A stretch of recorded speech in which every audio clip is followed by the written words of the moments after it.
Hemos llegado al 15º requisito que el apóstol Pablo establece para ocupar la posición de obispo o pastor dentro de la iglesia.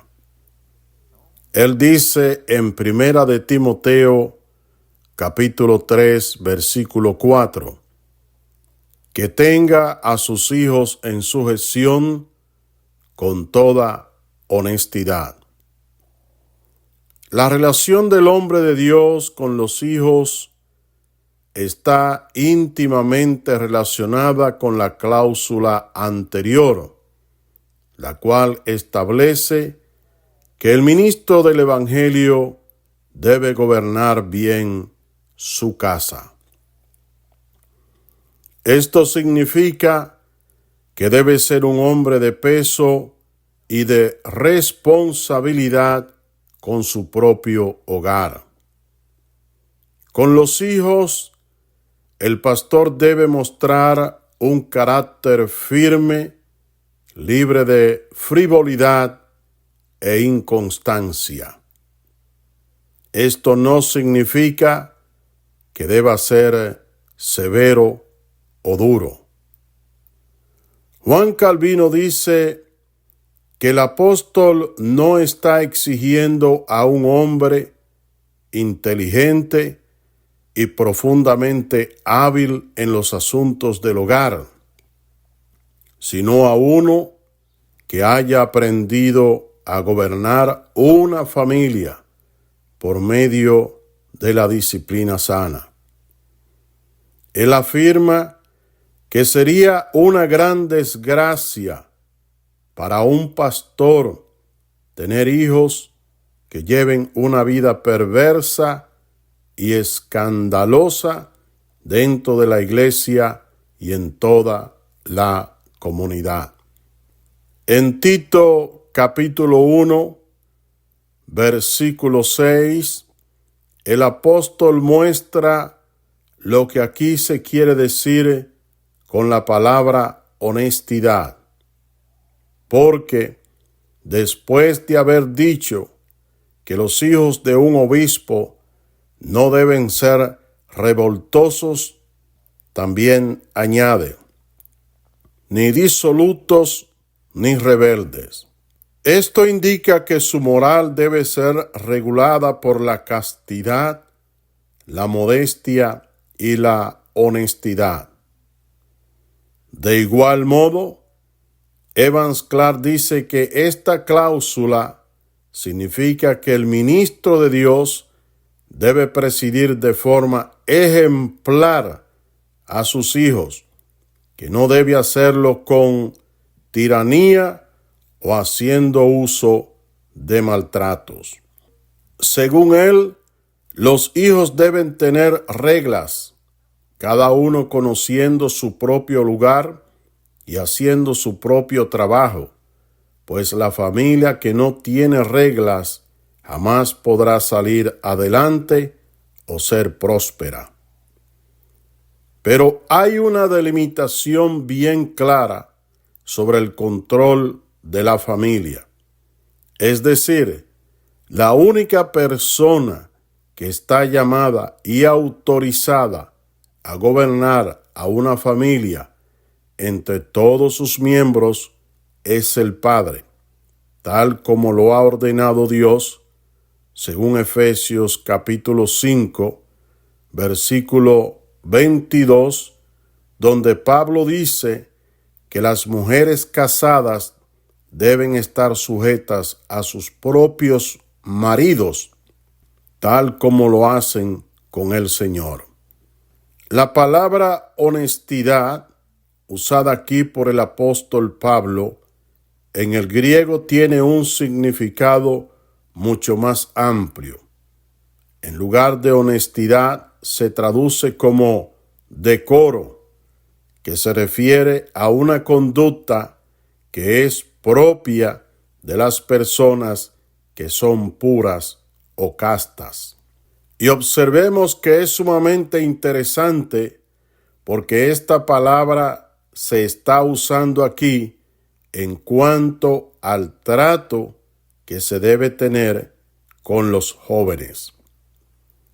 La relación del pastor con sus hijos debe constituir todo un ejemplo para los demás hogares y para las demás familias, tanto dentro de la iglesia como en toda la comunidad.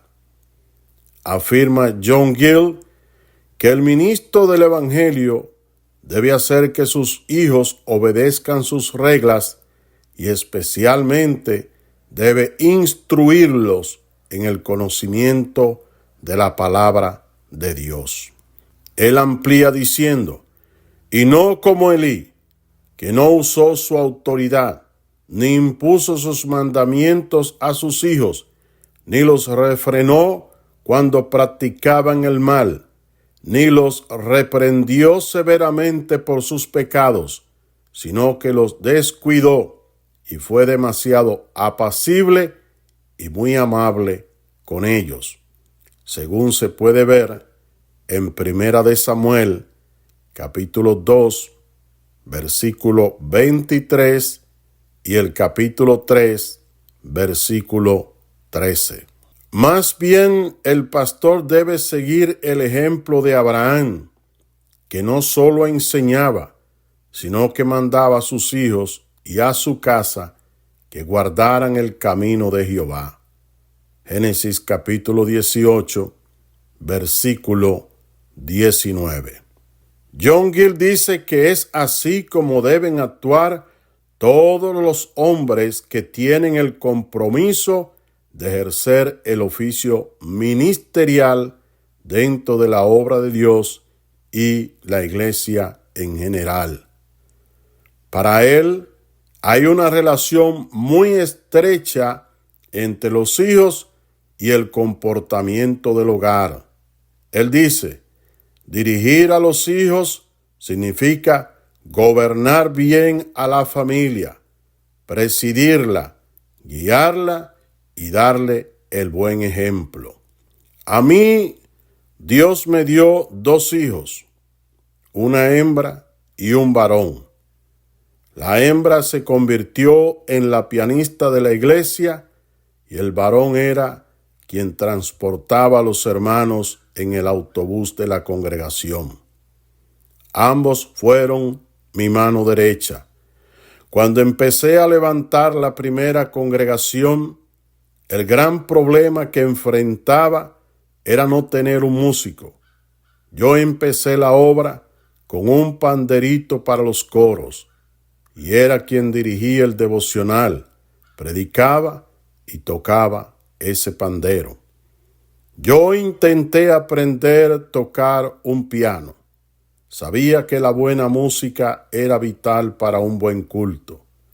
Duré un tiempo tratando con las teclas, pero finalmente me rendí. Tenía demasiadas responsabilidades y en realidad mi cabeza no daba para la música.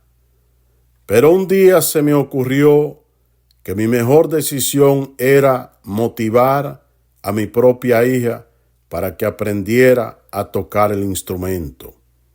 Antes de los 6 años de edad, la apunté en un conservatorio. Duré un par de años llevándola y trayéndola a la casa. Pero después que yo vi que ya ella podía hacer ruidos con el aparato, le pedí que empezara a tocar en la pequeña obra. En principio lo hizo con mucho temor, pero finalmente llegó a ser toda una profesional en el arte. Y gran parte del crecimiento que experimentó la iglesia se debió al ministerio de adoración que ella desarrolló con un grupo de jóvenes consagrados y talentosos. Pero esta responsabilidad que el pastor tiene de guiar a sus hijos en los caminos del Señor es algo que debe hacer con mucho cuidado. Lo primero es que no debe hacerlo por fuerza, más bien por convicción. Y esa convicción, parte, será por el mismo testimonio que el pastor modele en su propia familia. Los miembros más delicados de pastorear son los miembros del hogar.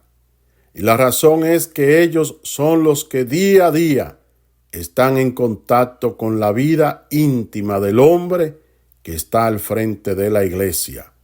Por lo tanto, ellos pueden ver si hay integridad o hay hipocresía en la vida y conducta de su padre como pastor y frente a los demás hombres. Muchos creyentes podrían dar mal testimonio, pero no el padre de la casa que gobierna la iglesia del Señor, porque a quien ocasionaría mayor daño sería a su propia familia. Pero de igual modo, una iglesia no debe poner presión en la vida de los hijos del pastor. Los miembros deben dejar que sea su padre quien trabaje con ellos y no deben juzgar en demasía a un pastor por la conducta de hijos ya adultos. Muchas veces el hombre de Dios ha hecho todo lo debido para la buena crianza, pero el espíritu de rebeldía hace que los hijos hagan otra cosa, y más incentivados por las complejidades que se viven en el mundo de hoy y por su propio carácter y naturaleza. Hace mucho escuché el testimonio de un hijo de pastor quien había dicho que desde que alcanzara la edad de independencia se iría de la iglesia. Así lo hizo, y la razón fue los ataques y cosas fuertes que vivió y recibió dentro de la misma congregación. Él afirmó que un día llegó al culto con unos zapatos nuevos y que un hermano en Cristo le dijo que los cuidara porque habían sido comprados con los diezmos de la iglesia. Eso le marcó el corazón con una herida muy profunda. Antes de cerrar esta parte, también debemos decir que los hijos del pastor deben estar conscientes que la autoridad de gobernar la iglesia, quien la tiene, es su padre, no ellos. La iglesia no es como una empresa secular, donde los hijos de los amos y jefes son vistos hasta con terror. Tampoco la obra de Dios es un patrimonio personal ni familiar. La iglesia ha de ser siempre dirigida solo por la persona que tenga el llamado real de Dios y que tenga los dones y talentos para la tarea.